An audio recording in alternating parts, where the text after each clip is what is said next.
Hello, my name is Mark O'Keefe. I'm the editorial page editor of the Herald-Standard. I want to welcome you to this editorial board meeting with candidates seeking the Democratic Party's nomination in the May 20th primary election for the 32nd District of the State Senate. The candidates are Deborah Cola and Harry Fike. Pat Stefano is running unopposed for a Republican nomination. Members of the editorial board present today include myself, Bob Penarski, publisher, Mike Palm, executive editor, Terry Sneed, managing editor for content, Bill Long, community member, John Rapano, community member, and Jim Hersey, community member. First of all, we want to thank the candidates very much for coming in and agreeing to Thank you for having us. Share your views with our readers and viewers here at the Herald-Standard. Candidates will have 3 minutes to give opening and closing statements and 3 minutes to answer questions. Members of the board may ask follow-up questions, and candidates will have 2 minutes to answer those questions as well. So we'll start with the opening statement. We'll go in alphabetical order. So Mr. Fike, I think that means you. All right.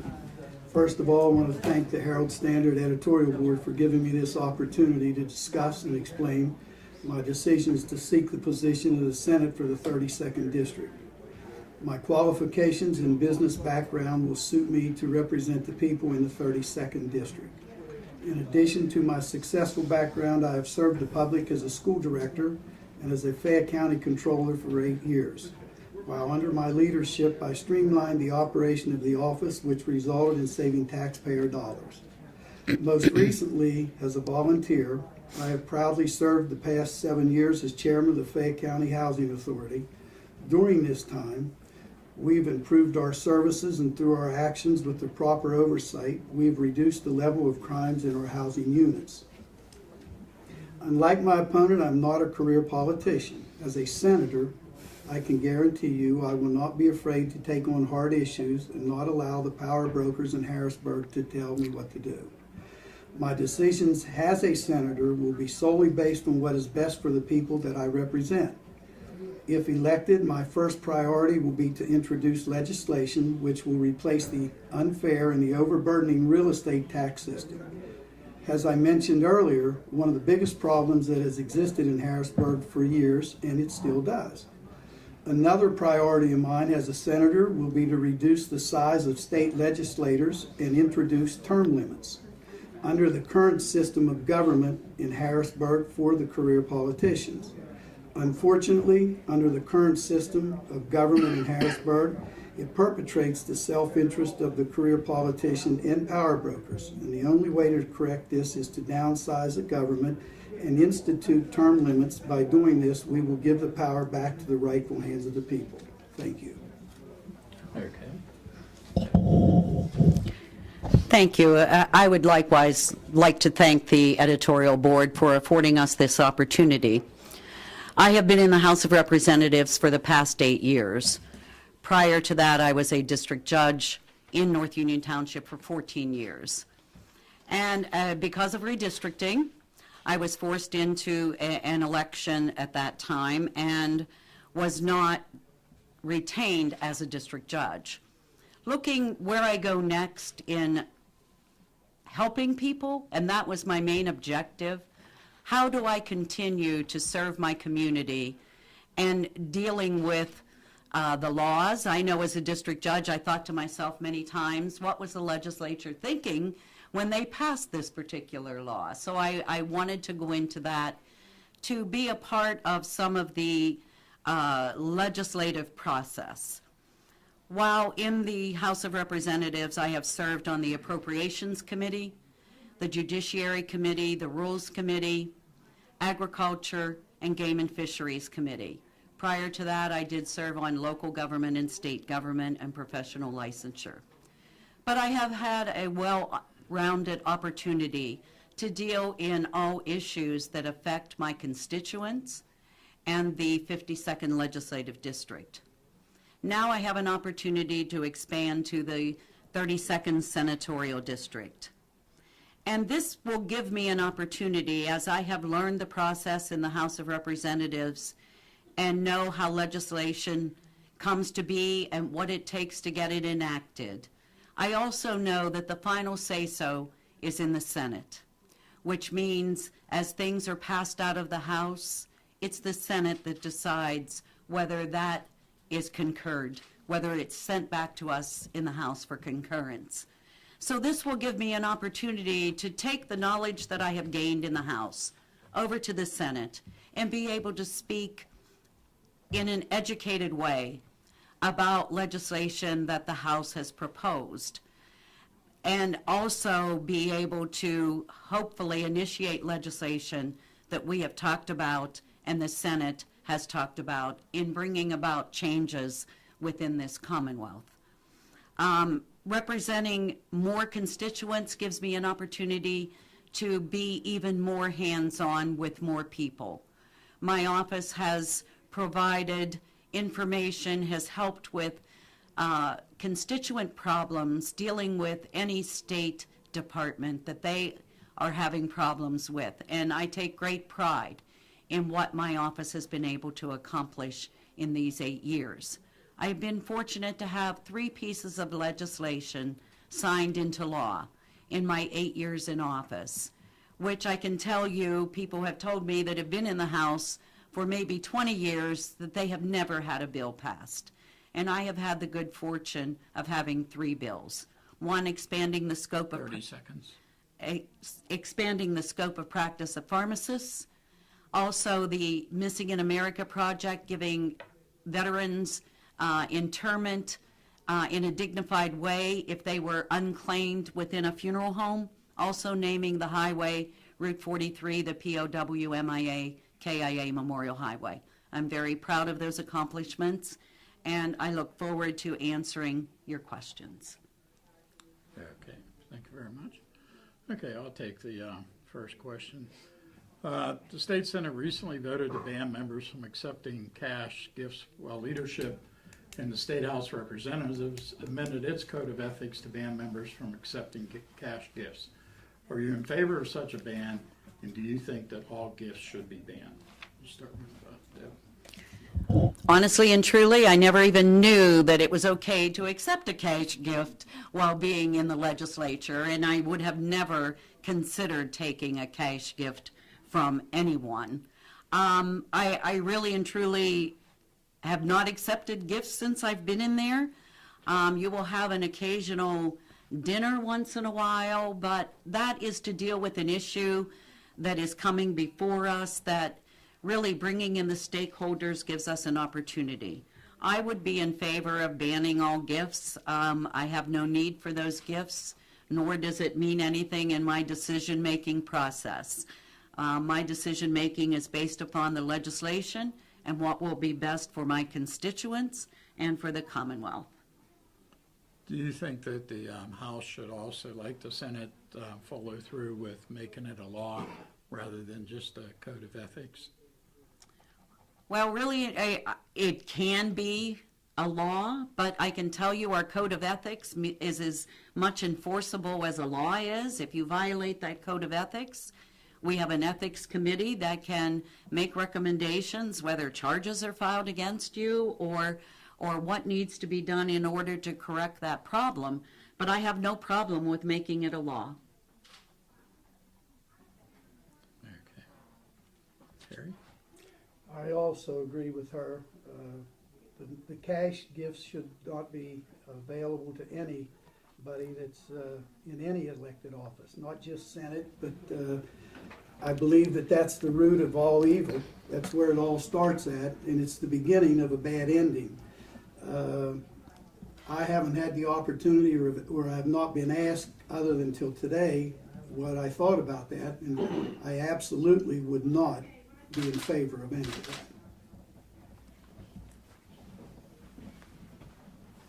Would you feel that the ethics code is enough, or do you feel that it should be a law also? I feel it should be a law, absolutely. Okay, thank you very much. Bill, you want to take a second question there? Certainly. Directed to who initially? Here. Legislation has been proposed that would require lawmakers to turn in receipts to collect reimbursement for work-related expenses instead of just claiming unvouchered per diem payments up to $159 a day that requires no receipt. Where do you stand on this issue, and should per diems be eliminated? Absolutely no one, and I mean no one, should be paid per diem a flat rate. They should have to produce a receipt for every penny that they say they spent. I can't believe that there would be anybody that would take the full amount without providing a receipt. Yes, they need to provide a receipt, and that's all that they should be paid. The per diem should be only for money that there's a receipt for.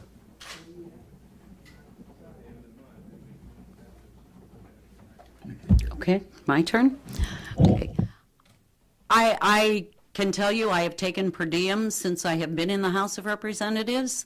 I take those per diems, which is under the rules of the House I am entitled to, which means when I am in session and when I attend a committee meeting that is 50 miles beyond my residence, those are my per diems. That pays for my hotel, my meals, and I have no problem with that. It can be very costly. Living in Harrisburg for the time that you're there, traveling back and forth, and that was the rules of the House when I came in, and I see no problem with per diems.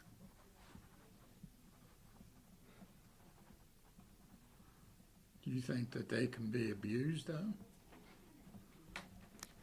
I think they could be, but honestly and truly, I believe that most people in the House, and they're verified that you were in session, that you were at that meeting, and that you are entitled to that per diem for that particular attendance during your time in Harrisburg or wherever your committee meeting is. Okay.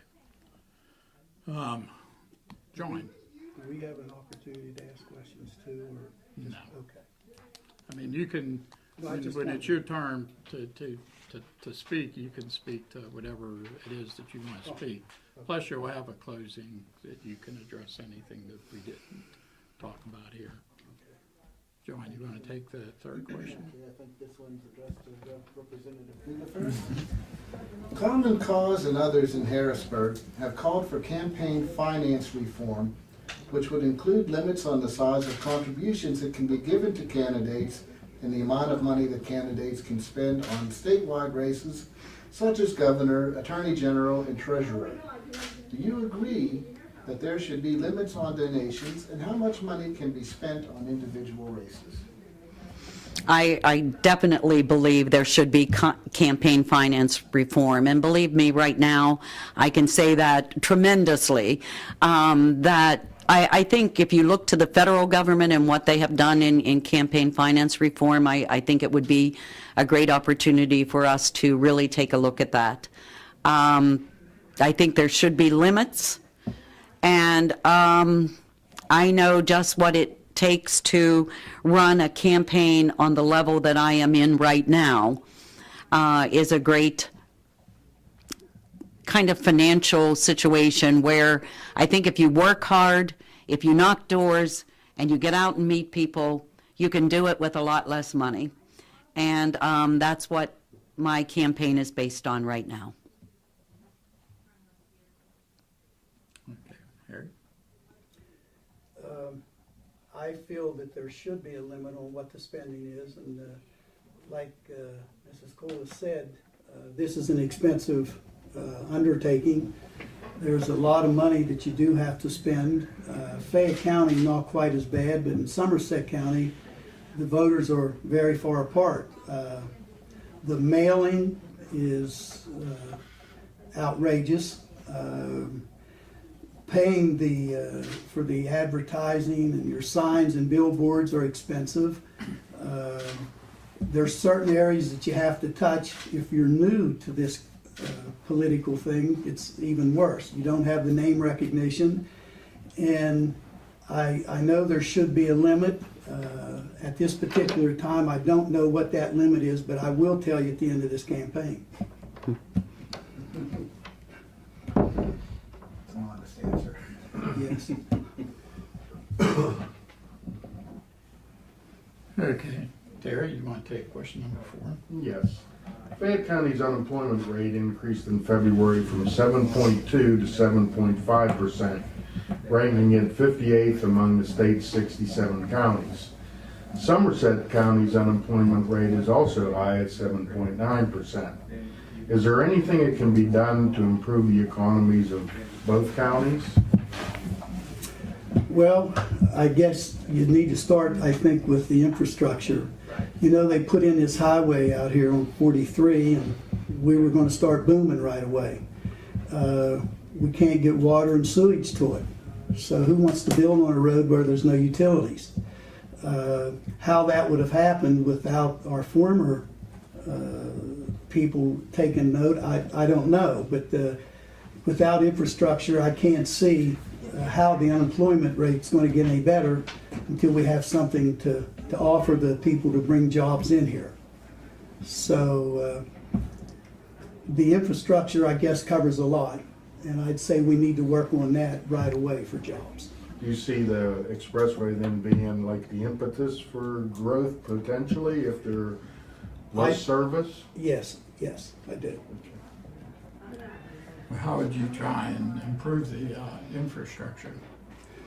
Well, each area has their own supervisors.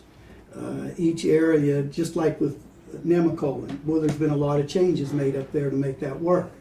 Why can't that work in other areas? It doesn't just have to happen up on Route 40. It could happen every way out of Uniontown. I know that we have to have the utilities, the highways. We have to have an offer to give to people that we can bring them into this area. And without having that all in one package, it's pretty hard. I would think that before anybody would want to come here, they would want that package, and I would think it would be up to the senators and the House and the different local government to get together and try to make it better to entice someone to come in here. Okay. I think my idea, and from what I have seen, if you would go into businesses and ask if there are jobs available, there are jobs available. Our problem in Fayette County is we do not have people trained to do those jobs. So I think our biggest effort needs to be placed in training people and really training them to do the jobs that are available here. I know I have met with school districts that we need to get our young people looking at some of these jobs that are available and what they need to do to obtain the necessary training to fill those jobs, working with our businesses, working with our school districts to train young people.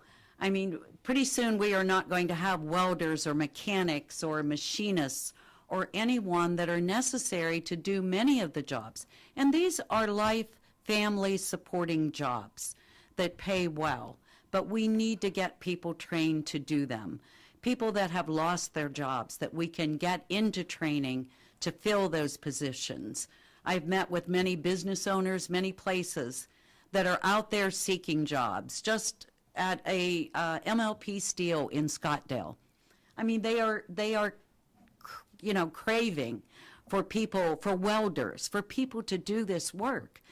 And really and truly, if you look to our unions and the apprenticeship programs that they have, that they offer to train people to do these jobs, I think we just need to bring all of these people together. And I know the Workforce Investment Board is doing that within our counties to really get people trained to fill the jobs that are out there right now. And I think that will help alleviate some of the problems that we're facing. And you mentioned Westmoreland or Somerset and Fayette. But if you look at Greene County, their unemployment rate is down to like 5.2. It may be even lower than that now because of the Marcellus Shale and the jobs that they have managed to have people go into, that their unemployment rate has dropped tremendously. And, I think that is from training and bringing people in. And really, because of the influx of that industry, you see businesses sprouting up more. You see, smaller businesses coming in, which are employing people. Do you think that the Marcellus Shale businesses are doing as much as they can to try and hire local people? I think they are, but our biggest problem is, this is an industry that I don't think any of us sitting here, want to see someone that is not trained within that industry to be operating the machinery or whatever it takes to do the fracturing. And I think we just need to do a better job of working with the industry and getting people trained to go into those positions.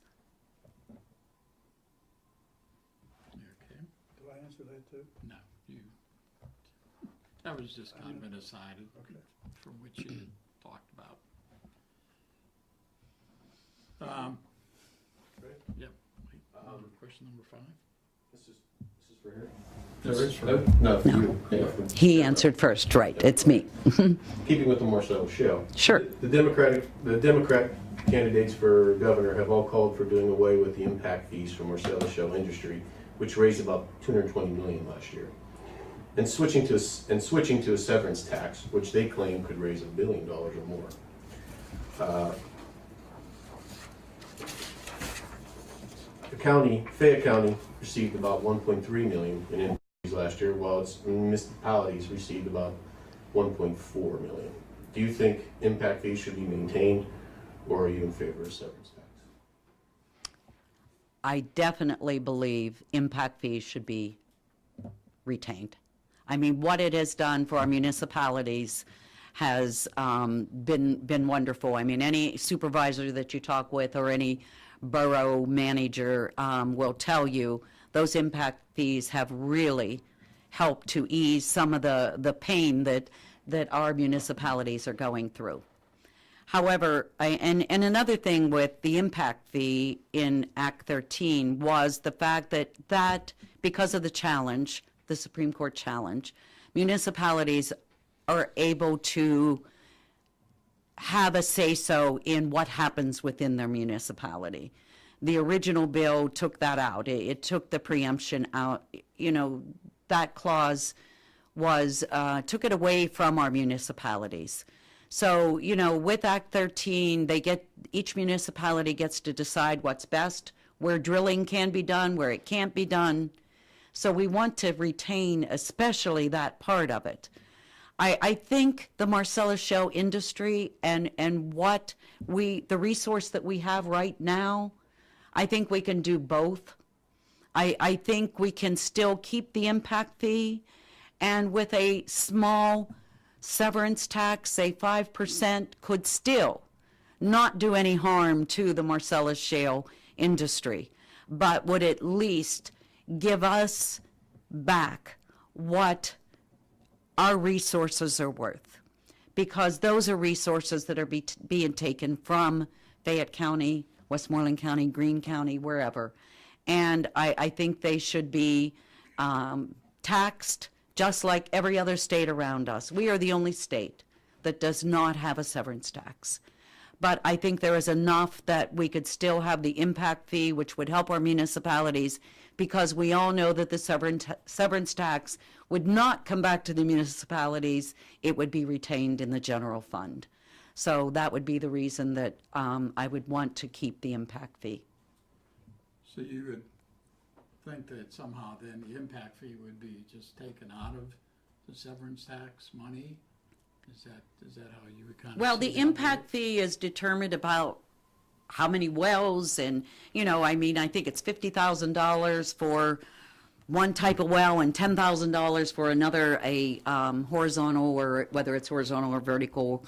Or it's above ground or below ground. So I think that amount of money is pretty much what's used for the impact fee. And obviously, the more that's drilled, the more impact it has upon the Commonwealth. And then obviously the severance would be as it is taken out, the resources removed. So you want both? then? I want both. So you're saying you're worried that the severance tax the municipalities would not get what they deserve if it went to the severance tax. I think that could happen because of budgetary problems, not having the revenue that we need to balance a budget. And it has to be taken from somewhere. And I think that would be the first place that it would be looked at.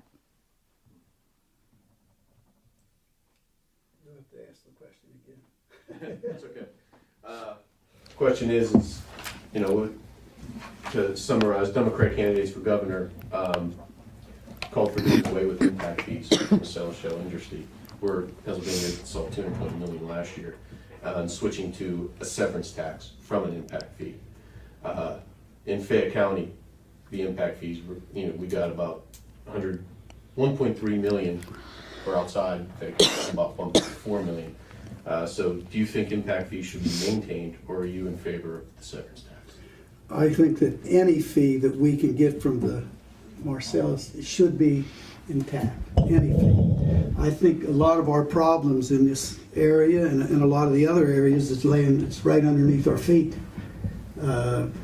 I know that as bad as our different municipalities need money and how bad this area is here, I think we're at the bottom of the barrel on everything in Fayette County. Any fee that we could put on them, I feel we should.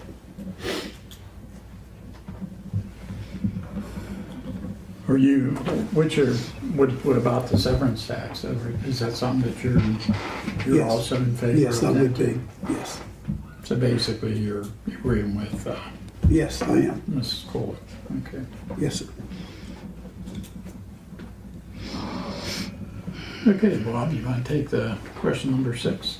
Sure. This is Mike? Yeah. Okay. There have been various proposals over the years to replace or reduce property taxes by increasing the income and sales tax. Act 76 is one of those bills.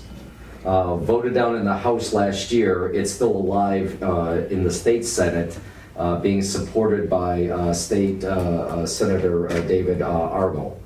Under this bill, all the money would go to the state, which would then give each school district the same amount of subsidy. What is your feeling about Act 76?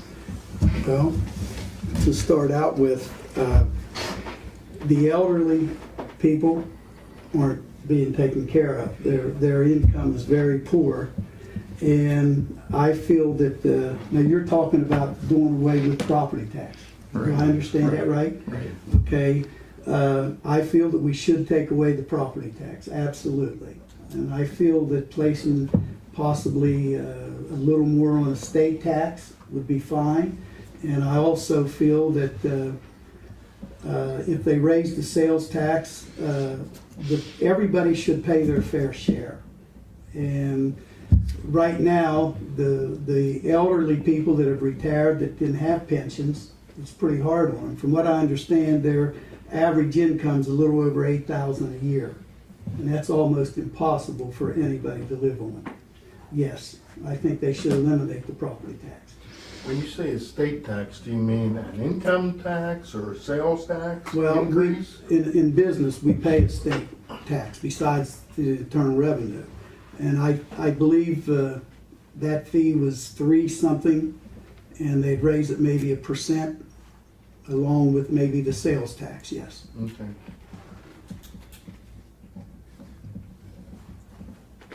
My turn? Okay. I believe it was House Bill 1776 last year that was defeated. And I believe HB 76, and there's an SB, a Senate Bill 76, that's still kind of out there. And HB 76 really and truly it raises the sales tax, it raises the PIT, and it also expands the things that can have a sales tax on. And those are kind of concerning to me, some of the things, some of your services. And I'm not sure exactly, it doesn't really list them all, but from what I have heard, it would be, I don't think anybody wants to have some of the services that are, and I can't even really remember them all right off the top of my head, but they are more online with, say, your income tax preparation, to put a sales tax on that. I think it would just be very burdensome to people and businesses in order to really add that to a sales tax. So there are some things. I also know that signing on to proposed legislation is one thing because it's the bill that you see right now. By the time you vote on it, it could have changed 15 times if amendments are added or something goes in. So to say you are in favor, I have signed on as a co-sponsor to HB 76 because I believe it's a starting point. I think we need to really take a look at it and make sure that what we will do will sustain public education. That's right now my biggest concern is that we are able to fund public education without having property taxes. And that has been the only dedicated stream of money that we have been able to use to fund our share of education. Also, I'm not sure that if we take it all away, what it will mean for our local school districts.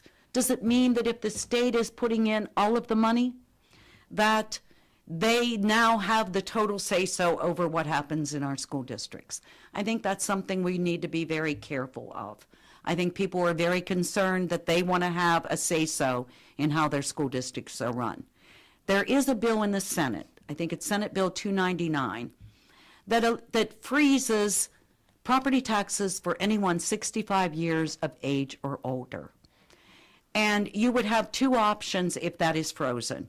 You could either have the state pay whatever that amount was, or you could have your homestead exemption, whichever you choose. And then the state would have to reimburse the school district whatever that amount was that they were not getting from those property taxes for anyone 65 or older. Now, I mean, that seems to be a fair way, or at least a starting point. I don't know if we can say we can totally eliminate everyone's and be able to sustain our education system. Well, one of the things is that it's been talked about with the property tax, that it's very unfair, particularly for low-income school districts here that we have in Fayette County, that there's no way they can raise the amount of money that wealthier school districts like Mount Lebanon and Upper St. Clair can, because their property values are so high. So it would seem that this would kind of be a way of also solving that, where each school district would get a certain amount of money and it would put everybody pretty much on equal footing. But really and truly, with the funding formula that was proposed by the Independent Fiscal Office and people that have looked into the funding formula, which we have never adopted, it would take away that, it seems that the wealthier school districts seem to get more funding. It's the low-income school districts that seem to be suffering. This is something that I have complained about since I have been in the House of Representatives. That if you look at what Upper St. Clair is receiving and say what Albert Gallatin area or Uniontown or Laurel Highlands is receiving, it per student is just unbelievably unfair. Upper St. Clair will be getting much more money per student than any school district in this area. So we just need to really adopt the funding formula, which says what comes out of our state funding to go to each school district, which will alleviate some of the problem. If the more affluent areas can put more money into their school districts, but it's just unfair if they can educate a child and spend $25,000 per child, and we're lucky if we can get by with the funding that we have to fund anywhere from $7,000 to $10,000 per child. Some districts $14,000. I mean, it's just unfair. And we really need to adopt the funding formula that has been proposed. I guess that's part of the problem, because it's a political thing, and that's why there's always problems with trying to get that, where under this thing, this would be pretty much the law, and it would be set that every school district would have the same amount of money to Well, spend per student. and I can tell you that if that is the final form of it, and somebody can show me that every school district will be funded in the same way with the same amount of money, then that would be something definitely to take very seriously. But I also know that what is proposed and what the final form is can be two totally different things. So I would be in favor of funding our schools properly and giving every child the same education, no matter what their zip code is, and spending the same amount of money on every student.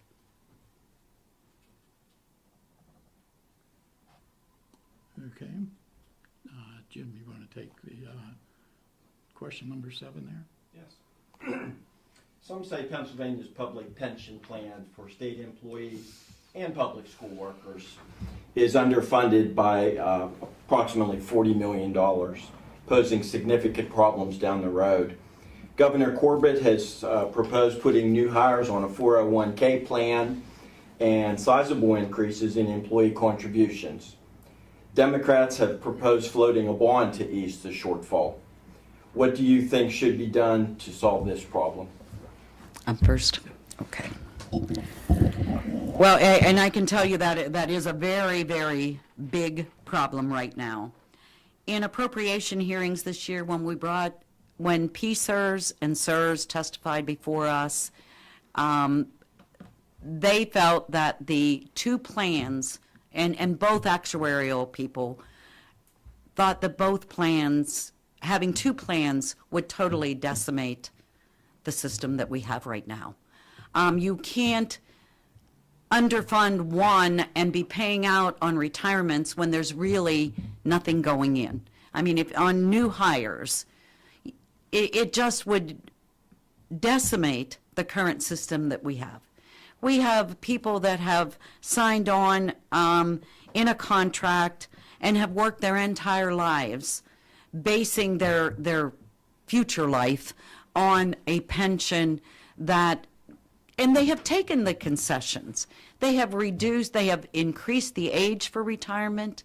They have increased their contribution, but these are people that are making those payments. It's the state that has failed this. When times were good during, and it was both administrations, well, it wasn't just D's or R's, it was both, that when times were good, the state's contribution to those systems, the school contributions to those systems were backed off. And you can't keep charging on a credit card and only make the minimum payment until it catches up with you. And that's where we are right now. We don't have a pension problem, we have a debt problem, because that's where we are right now. And I am totally opposed to the two pension system.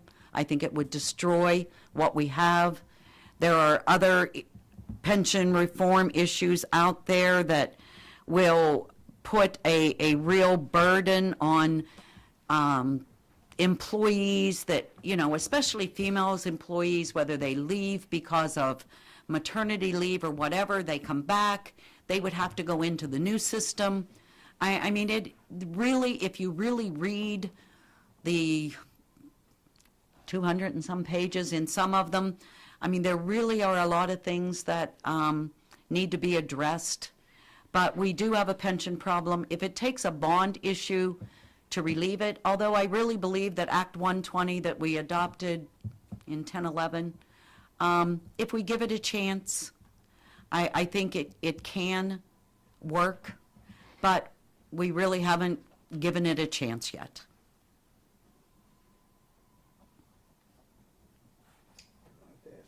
Sure. It's dealing with Pennsylvania's public pension for state employees and public school workers is underfunded by approximately $40 million currently, posing significant problems for future. Governor Corbett has proposed putting all new hires on a separate 401k 401k pension plan, and sizable increases to employee contributions. Democrats have proposed floating a bond issue to ease the shortfall of the $40 million. Which do you think is most appropriate? Well, first of all, I think Governor Corbett must have been mistreated when he was in high school. He certainly has picked on the schools. He's hurt them. I know that the older retirees are worried. I know the ones that are getting ready to retire are worried. Should we place more on the new ones? No. That will only scare people away from wanting to be a school teacher. I feel that if a bond issue would work, then they should maybe float a bond. I'm sorry I don't have more input on this, but this is something that I would need to be able to study.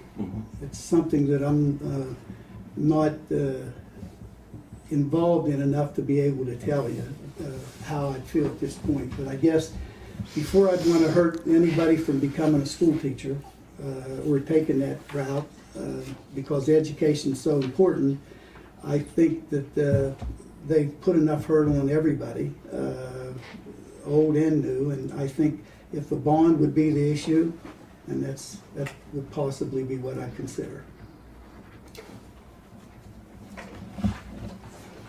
Okay, I'll take the next question. Any changes you would like to see in the open records and open meetings laws? What about stiffening fines and penalties for officials who violate the law? We'll start with here. Well, again, you're asking if there should be stiffer penalties. I would say so, which it seems like whoever gets to the people that are in charge first are the ones that walk for free, and then the rest follow behind. The penalties apparently aren't stiff enough because it's still going on, and I would be in favor of having stiffer penalties, yes.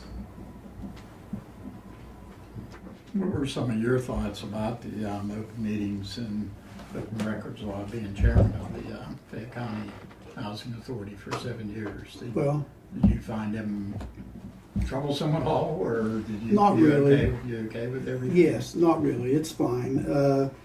Actually, out there, it's all basically federal and state money, but more federal, I guess. And the open law is fine. You know, I believe in it. Nothing that you had any trouble with, or? No, no, sir, not at all. Okay. Yeah. Okay. To tell you the truth, I'm not even sure I know exactly what the amount of the penalties are, but I mean, if it would improve the open records and transparency, or at least having people not violate those, if I thought those fines and those penalties would be, if stiffer penalties would keep that happening, I would vote for that in a heartbeat. I don't know if that is always the answer. I can tell you, as far as myself and my office, I guess coming from the judiciary, where, believe me, you had ethics and records and open records, and they had to be available to the public. So I learned early on about openness and transparency, and not denying people access to things other than what was set out by law that could not be an open record. But I think the open records law has worked very well. I think people are really and truly using it for the purpose that it was set out for, that if they cannot get it locally, then we have that office. I think the House of Representatives and the Senate does an excellent job of being open.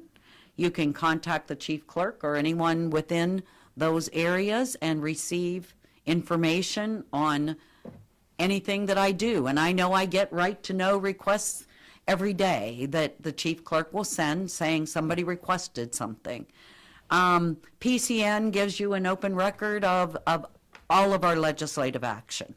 I mean, the House floors, all of those sessions are taped and they are aired on public television. So you pretty much know that. Anything that is proposed, any legislation, is open.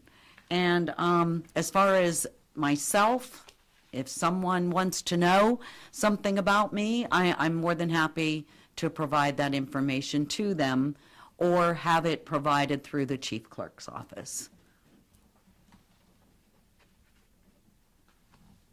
Okay, thank you very much. Bill, you want to take question number 9? Certainly, who do I address that to? I'm first. We're ready. Currently, 19 states have legalized marijuana for medicinal purposes. 3 states have legalized marijuana for recreational purposes. Do you think Pennsylvania should legalize marijuana for medicinal or recreational purposes? Well, I am totally opposed to recreational purposes. Like, we can get that one off the table right now. I can tell you I have sat through many hearings with parents of children with seizures, with cancer, that they are truly considering moving to Colorado in order to afford that child a seizure-free day or a pain-free day. And I can tell you these are heart-wrenching stories from parents. I think if the medicinal marijuana, and there needs to be tight regulations set forth for the medicinal marijuana. I just truly believe that we cannot just do that haphazardly, that we have to make sure that there are strict guidelines, that they are used for medicinal purposes. And I think all of us have had family members or friends that have had cancer or some truly horrific disease that has caused great pain and agony, not only to that patient, but to the family members. And watching that happen is not an easy thing to do. And if we have something that will alleviate some of that pain and torture, then as long as it is regulated, I could certainly vote to adopt that if I feel it is strict enough to truly regulate it. Do you think that there's enough votes in the legislature to? Honestly and truly, in the House, we have not really addressed the issue where we have had actual meetings to just discuss where everybody is, or actually take what they call a whip count, meaning, you know, who is for it, who is against it.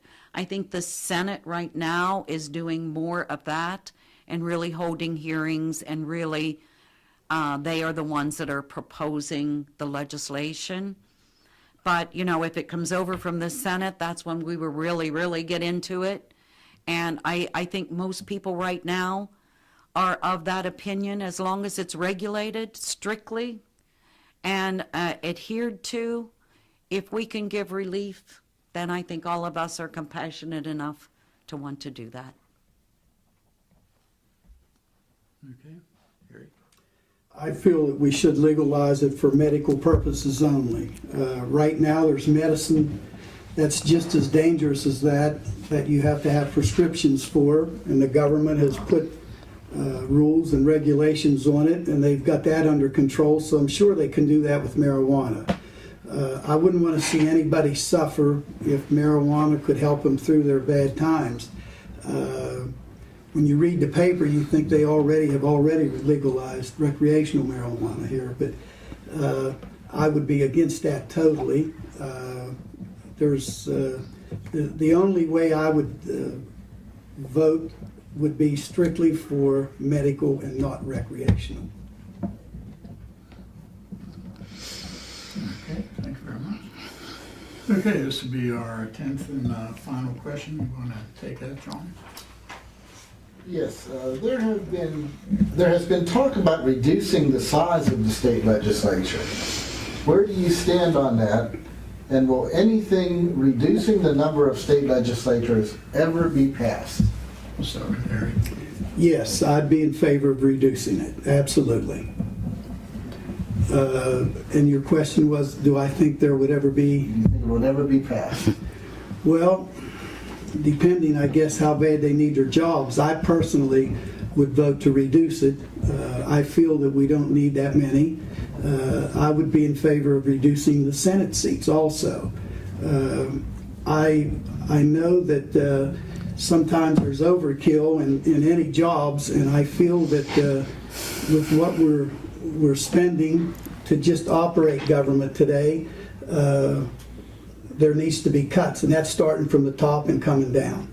Absolutely, I'd be in favor of it. Do you have anything specific in mind as far as numbers?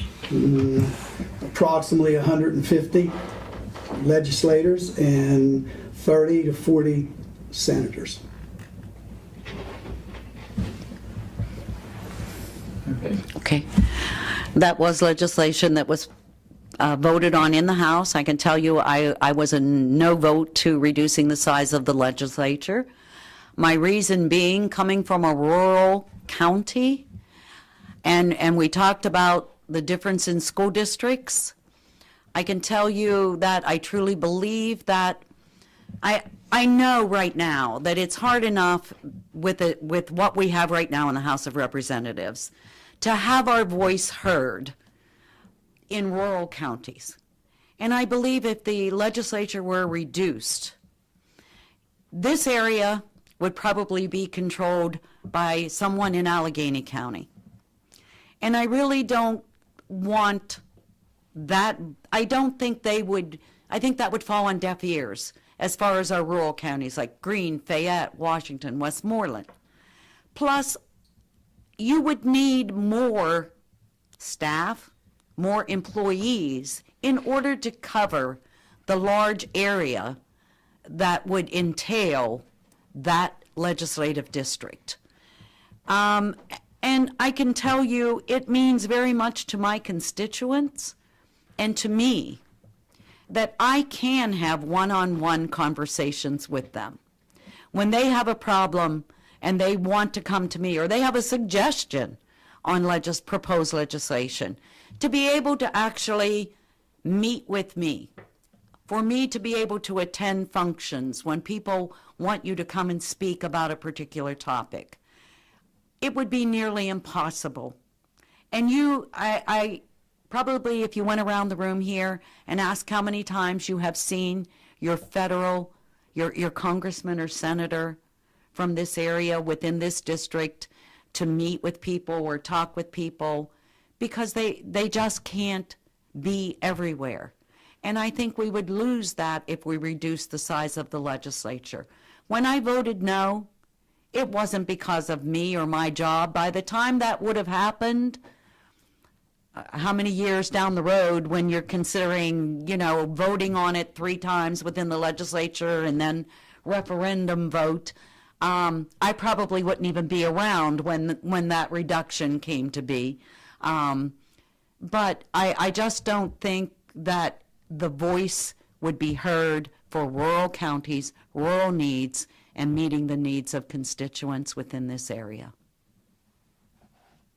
Okay, thank you very much. Okay, that concludes our questioning. We'll have the closing. You each get 3 minutes now for closing arguments. You can talk about anything, address anything that you want to address. The floor is yours. Thank you.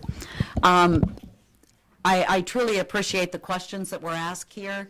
I believe that it brought out a lot of information and where we stand on issues.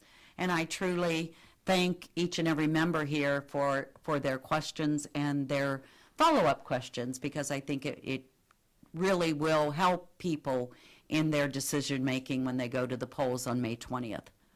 I am running for this seat, as I said in the beginning, because I really and truly believe that I am the most qualified candidate to become the next senator within the 32nd district. I have been very committed in my House seat. I have not missed a vote in the 8 years, but for when my sister passed away and I was unable to be in Harrisburg. I take committee meetings very seriously. I try to educate myself on each and every aspect of what I vote on, My vote isn't put up there because someone told me how to vote. My vote is up there because I believe that is the right thing to do in representing right now the 52nd Legislative District. I know my people, I meet with them, I know their needs, and I want to expand that to Somerset, all of Fayette County, and the other portion of Westmoreland that I don't have now, which is Monessen, Ross Draver Township, and North Bell Vernon area.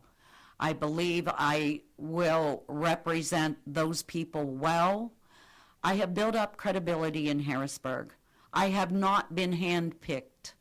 I made that effort to reach out and say that I was interested in running. I was not handpicked. I will be my own person, as I have always been. I have always been honest, upfront.